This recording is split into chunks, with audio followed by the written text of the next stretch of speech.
Perkenalkan, nama saya Septulandari, NPM F0G020001. Saya dari kelas 1A. Sistem pencernaan pada manusia terbagi menjadi 4. Yang pertama, nutrisi makanan. Yang kedua, struktur dan fungsi makanan. Yang ketiga, gangguan pada sistem pencernaan. Yang keempat, upaya menjaga kesehatan.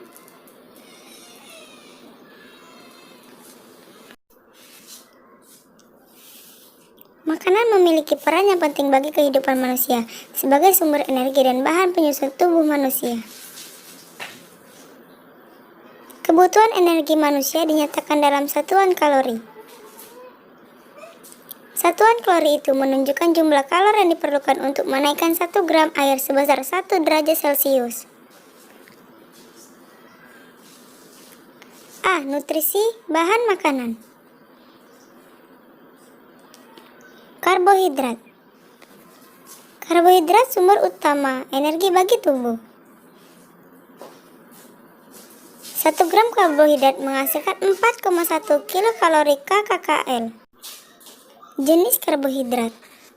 Gula disebut karbohidrat sederhana.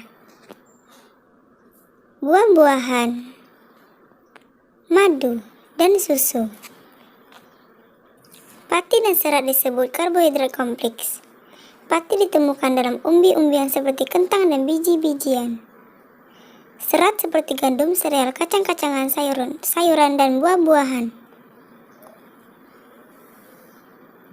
Lemak melarutkan vitamin A, D, E, K dan merupakan cadangan energi yang paling besar, yaitu 9,3 kcal. Inilah contoh-contoh lemak. Protein sebagai penghasil energi untuk pertumbuhan dan mengganti sel-sel tubuh yang rusak, pembuatan enzim dan hormon, dan pembentukan antibodi, sistem kekebalan tubuh. Vitamin untuk mengatur fungsi tubuh dan mencegah beberapa penyakit. Vitamin dikelompokkan menjadi 2, yaitu vitamin yang larut dalam air, vitamin B dan C, dan vitamin yang larut dalam lemak, vitamin. Bisa dilihat dari tabel-tabel ini.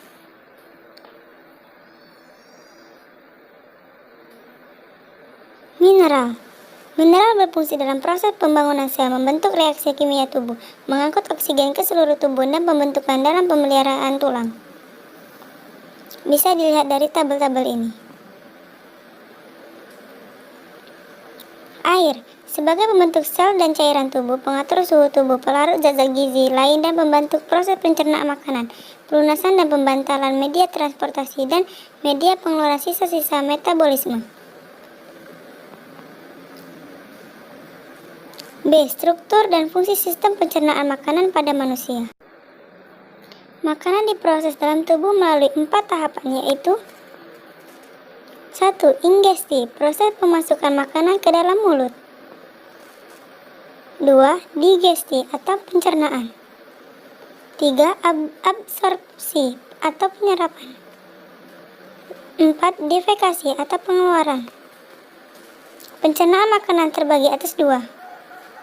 1. Pencernaan mekanis. 2. Pencernaan kimiawi. Pencernaan mekanis dan kimiawi. Pencernaan mekanis terjadi ketika makanan dikunyah, dicampur, dan diremas. Contohnya, butiran kecil roti. Pencernaan kimiawi pada proses pencernaan biasanya dilakukan dan dibantu oleh enzim-enzim pencernaan. Contohnya, molekul glukosa.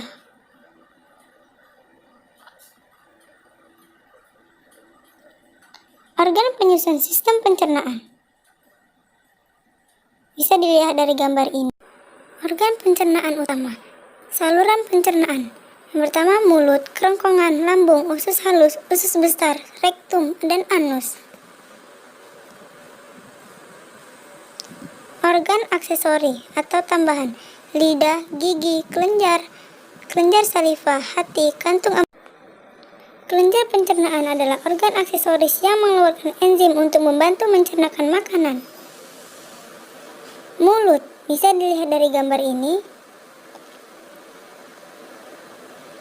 Kelenjar air liur saliva. Air liur mengandung mukosa atau lendir, senyawa yang berfungsi sebagai antibakteri dan enzim amilase atau dikenal dengan enzim pitialin. Pencernaan secara mekanis dan kimiawi. Pencernaan kimiawi, enzim pitialin memecahkan molekul amilum. Kerongkongan atau asofagus bisa dilihat dari gambar di samping ini. Dari kerongkong mulut, makanan yang berbentuk bolus masuk ke tekak. Faring adalah saluran yang memanjang dari bagian belakang rongga mulut sampai ke permukaan kerongkongan. Pangkal faring terdapat katup pernapasan, berfungsi untuk menutup ujung saluran pernapasan agar makanan tidak masuk ke saluran pernapasan. Dari faring, bolus menuju ke epiganos. Bisa dilihat dari gambar ini, otak dan kerongkongan berkontraksi menimbulkan gerakan meremas yang mendorong bolus ke dalam lambung. Pada kerongkongan hanya terjadi pencernaan mekanis. Lambung, bisa dilihat dari gambar ini, terjadi pencernaan mekanis dan kimiawi. Secara mekanis, otak lambung berkontraksi mengaduk-aduk bolus. Secara kimiawi, bolus tercampur dengan getah lambung. Getah lambung mengandung asam klorida HCl, enzim pepsi, dan enzim renin.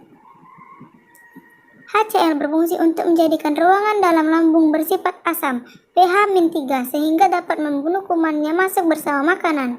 Enzim pepsin akan menghidrolis memecahkan protein menjadi pepton. Enzim renin akan mengendapkan protein kasian yang terdapat di lambung selama 2-4 jam. Bolus menjadi bahan kekuningan yang disebut kimus. Kimus masuk sedikit demi sedikit ke dalam usus.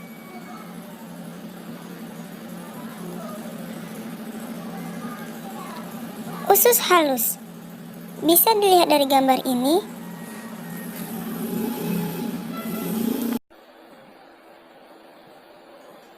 Panjang 8,25 meter. Usus halus terdiri dan menjadi 3. Satu, usus 12 jari, panjang 0,25. Kedua, usus tengah, panjang 7 meter. Ketiga, usus penyerap, panjang 1 meter.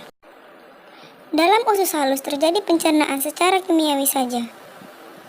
Pada duodenum terdapat saluran yang terhubung dengan kantum empedu dan frankes. Getah frankes mengandung enzim lipase, amilase, dan tripsin. Enzim lipase akan mencerna lemak menjadi asam lemak dan glikoserol. Amilase akan mencerna amilum menjadi maltosa. Tripsin akan mencerna protein menjadi.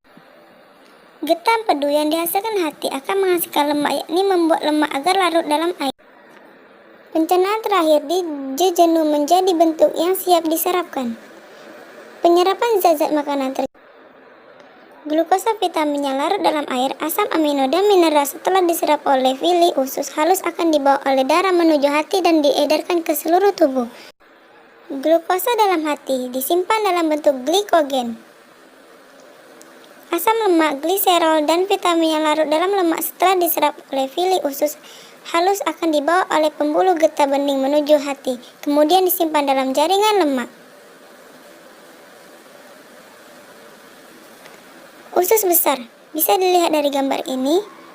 Panjang plus min 1 meter, terdiri atas kolom ascendon, kolom transversom, kolom descendent, dan anus. Di antara usus halus dan usus besar terdapat usus buntu. Usus besar berfungsi mengatur kadar air pada sisi. Terdapat bakteri Escherichia coli yang membantu membusukkan sisa-sisa makanan membentuk vitamin K dan B12. Sisa makanan beserta gas-gas dikeluarkan melalui anus. Organ pencernaan tambahan bisa dilihat dari gambar ini.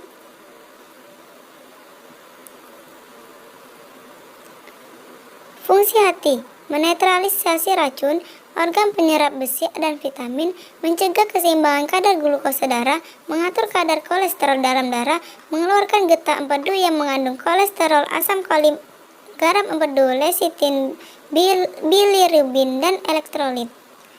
Kantung empedu menyimpan getah empedu yang dihasilkan hati. Getah empedu akan dikeluarkan ke usus halus dan berperan dalam mengemulsikan lemak. Getah pankreas mengandung sodium bikarbonat dan enzim-enzim pencernaan yang berperan dalam pemecahan karbohidrat, protein, dan lemak. Pankreas menghasilkan hormon insulin yang berfungsi mengontrol keseimbangan jumlah glukosa dalam darah. Gangguan pada sistem pencernaan dan upaya untuk mencegah atau menanggulanginya. 1. Obesitas, kondisi tubuh yang memiliki kandungan lemak berlebihan sehingga dapat menimbulkan efek negatif pada kesehatan. Obesitas disebabkan karena konsumsi makanan yang berlebihan dan kurang aktivitas tubuh, faktor keturunan, atau akibat konsumsi obat tertentu. Upaya mencegah dengan berolahraga dan mengatur pola makan dengan mengurangi konsumsi makanan yang banyak mengandung energi dan banyak mengonsumsi serat. 2. Karies gigi atau gigi berlubang akibat infeksi bakteri yang merusak lapisan disebabkan oleh kurangnya menjaga kebersihan mulut. Upaya pencegahan dengan memperhatikan kebersihan gigi. 3. Emah, penyakit yang menyebabkan terjadinya peradangan atau iritasi pada lapisan lambung.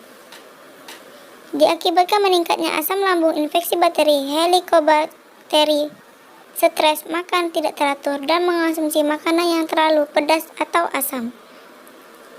Emah dicegahkan dengan makan teratur, makan secukupnya, cuci tangan sebelum makan, menghindari makanan terlalu asam, terlalu pedas dan kopi, dan menghindari stres. 4. Hepatitis, penyakit peradangan pada hati. Gejala hepatitis ringan yaitu sakit otot dan persendian, demam, diare, dan sakit kepala. Penderita hepatitis akut dapat mengalami menguningnya kulit dan mata, membesarkan hati, dan membesarkan limpa, dan dapat memicu fibrosis. Sirosis dapat meningkatkan risiko perkembangannya 5. Diare, penyakit pada saluran usus besar yang disebabkan oleh infeksi bakteri. Penderita diare dapat mengalami dehidrasi dan mules. Upaya mencegah dengan menjaga kebersihan makanan, cuci tangan sebelum makan, minum air yang higienis, dan menjaga kesehatan diri di lingkungan penanganan diare dengan minum oralit atau dapat minum obat diare. 6. Konstipasi, kondisi fases keras atau kering sehingga sulit dikeluarkan. Penyebabnya adalah kekurangannya asupan makanan berserat. Upaya mencegah konstipasi adalah tidak sering menahan buang air besar, makan makanan yang berserat seperti sayur dan buah-buahan, hindari mengonsumsi makanan yang tinggi lemak dan gula, serta minum secukupnya. 7. Gejala kekurangan vitamin. Bisa dilihat dari tabel ini. Ada vitamin A, vitamin B, dan vitamin C, vitamin D, dan vitamin E, dan vitamin K. Di sini juga ada gangguannya. 8. Gejala kekurangannya mineral. Ada kalsium Ca, fosfat P, magnesium Mg, natrium Na, besi Fe, rodium I, seng Zn N.